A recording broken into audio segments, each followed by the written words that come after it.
Yeah, I mean, I think we're all so much caught up in our head versus being in our heart and connecting to kind of who we feel we need to be versus who we think we should be, making the distinction between the two. But you said something before that I thought was super important regarding the environment, which really resonates with me. There's an expression, show me your friends, I'll show you your future.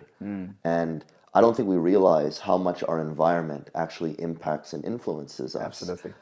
From inanimate objects, if you're trying to lose weight and you have a whole bunch of non-serving foods in your pantry and your fridge, I mean, you can lose weight being surrounded by those things, but your journey is going to be much more challenging.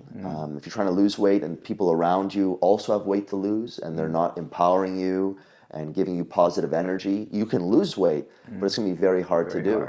And I think what you said regarding the environment and who inspires you and who's around you is such a powerful thing that I think is not even that hard to change. The people around you, and it doesn't have to be physical people. It could be books, it could be videos on YouTube, Absolutely. everything. But feeding the mind positivity versus being fed, so much of the nonsense we see in the news, the negativity of the world. I mean, there's negativity everywhere.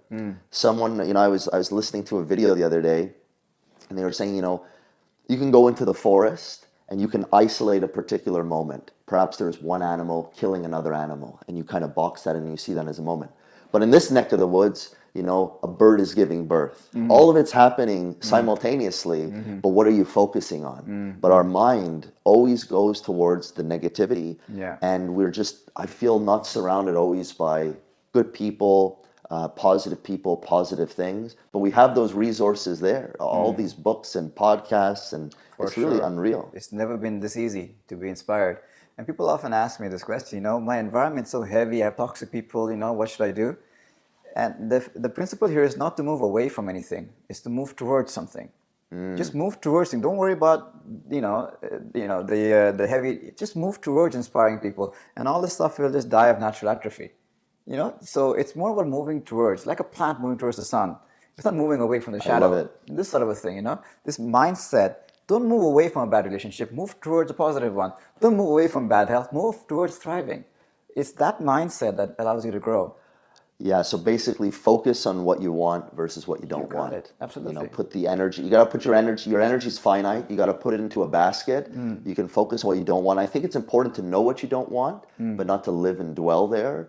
But then, like you said, to put your energy on, moving towards the sun if you're that vine, or moving down that trajectory towards what you want to create versus what you don't want to have. And I feel, though, that that's the trap for so many people. We focus so much on what we don't want that we just live in that energy constantly and consistently.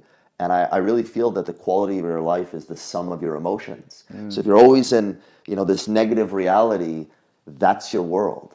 But that there's this opportunity to just shift your attention and shift your awareness in a new direction, to be able to instantaneously, in the moment, even if things haven't changed physically, start living a better and more positive life at that point. But I think that we've just lost touch with some of the tools we innately have, understanding really how powerful our minds are, and that our external reality is a reflection of our internal reality, versus us always being in this to me level of consciousness where life happens to me and I'm a victim and there's nothing I can do, and he said this and she said that and life's not the way I want. I mean, that becomes this glue that holds us together. I mean, everyone gets around the water cooler, right? And what misery loves company. So everybody goes there, but we need that inspiration. I think that's what's so great about people like yourself who are, helping people connect to themselves and helping people connect to that part of themselves that wants to grow and wants to evolve. Because I think when we're left to our own devices as a whole, as a society, we gravitate towards the middle of that comfort zone. Yeah, I think you're pointing to something very beautiful. It would be my definition of free will. You have an option to focus, on the heavy, negative, what you don't want, or the option to focus on the stuff that inspires you, lightness, uplifting, and what you do want. What kind of house do you want to live in? What kind of a city do you want to live in? What kind of a world do you want to live in? Focus on that. So it's everything else that's not working so great, it's good. It informs you, it gives you an idea of what's going on, but don't live there. To your point, once you understand, what the disease is, focus on the cure, focus on the solution. So this is what I would call the best understanding I have of free will. You have a choice there. Where are you focusing on? And there's a very simple law: where attention goes, energy flows. If I bring all my attention to seeing right now, there'll be just seeing. Attention to hearing, there'll be just hearing. So if I bring my attention to all that is uplifting, positive, that's what I'll have in my life.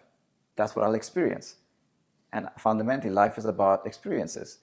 So that would be something very important.